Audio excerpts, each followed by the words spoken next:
Assalamualaikum warahmatullahi wabarakatuh. Perkenalkan, kami dari kelompok 5 dengan anggota Fitra Hikmatullah, Fitri Nur Ayani, Iis Nur Awalia, dan Wulan Widiawati Hidayat. Pada kesempatan ini kami akan membahas tentang integral garis. Untuk menemukan konsepnya, usaha yaitu komponen gaya yang diberikan pada arah perpindahan, di mana di sini diberikan sebuah benda yang memiliki besar gaya sama dengan 10 Newton, kemudian sudut 60 derajat, dan besarnya perpindahan sama dengan 5 meter.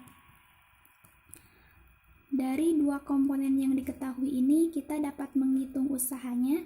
W sama dengan 10 cos 60 derajat dikali 5 sama dengan 10 dikali 5, 50 cos 60 setengah, 50 dikali setengah sama dengan 25 Joule.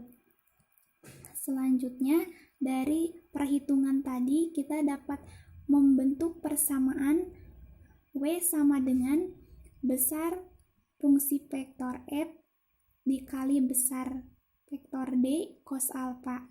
Nah, ingat kembali bentuk persamaan seperti ini merupakan hasil dari atau persamaan untuk perkalian vektor dot produk. Nah, yang dapat kita tuliskan vektor F dot vektor D sama dengan besar vektor F dikali besar vektor D cos alfa. Kemudian diberikan sebuah fungsi f, x, y sama dengan p, x, y, i ditambah q, x, y, j yang terdefinisi pada medan vektor pada R2.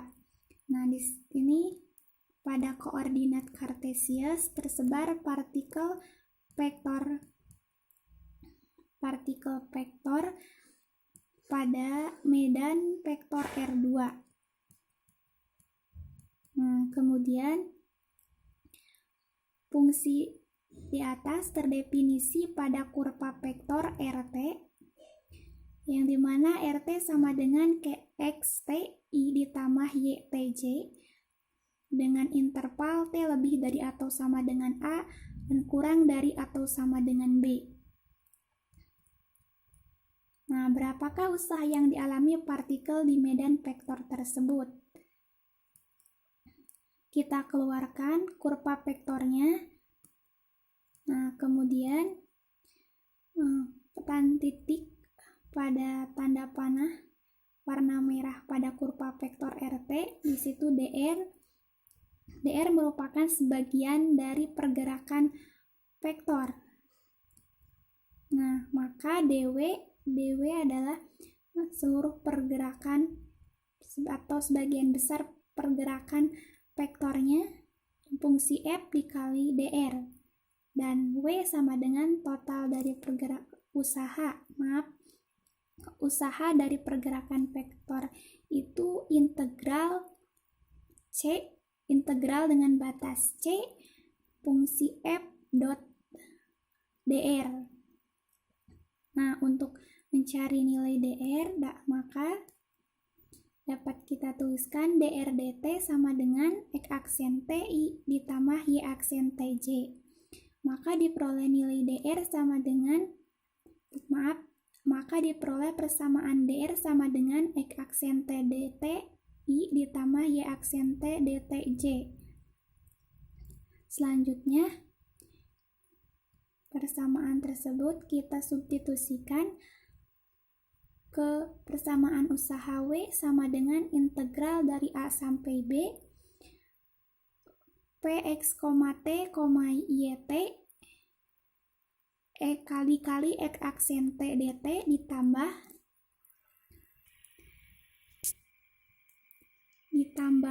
Q, Xt, Yt dikali Y aksen T dt. Nah, misalkan di sini ada sebuah fungsi, ini contoh soalnya, f, x, y sama dengan yi dikurangi xj, yang kita gambarkan dalam sebuah koordinat kartesius. Jika Dimisalkan X, Y-nya itu sebuah titik 1,0. 1,0 terlihat tanda panah itu menunjukkan vektor yang mengarah ke bawah pada sumbu X. Kita substitusikan nilai 1,0 sama dengan 0i dikurangi 1j sama dengan negatif j. Selanjutnya, jika titiknya 2,0, maka panjang vektor itu 2 kali dari vektor yang pertama. Selanjutnya, jika titiknya 0,1, terlihat garis panah vektornya mengarah ke kanan pada sumbu Y. Kemudian negatif 1,0. Jika titiknya negatif 1,0, terlihat di situ pada sumbu X di sebelah kiri yang mengarah ke atas. Kemudian yang terakhir titik 0, negatif 1. Titik vektor garis panah vektornya yang mengarah ke sebelah kiri di bawah sumbu X. Nah, selanjutnya terdapat kurva vektor C. Pada kurva vektor C itu terdapat persamaan parameter xt sama dengan cos t, yt sama dengan sin t. Nah, dengan batas atau interval t lebih dari atau sama dengan 0, kurang dari atau sama dengan 2pi.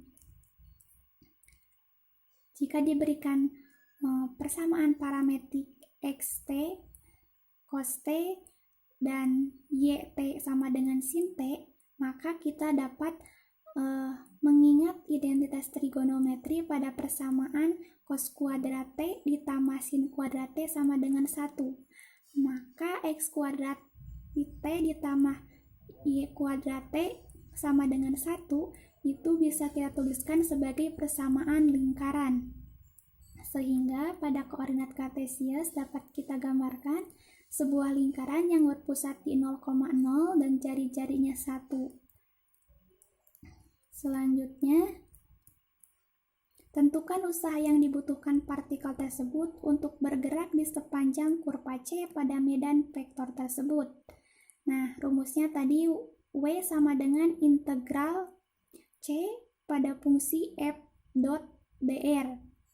Nah, pertama kita menuliskan persamaan vektor posisinya. RT sama dengan cos TI ditambah sin TJ.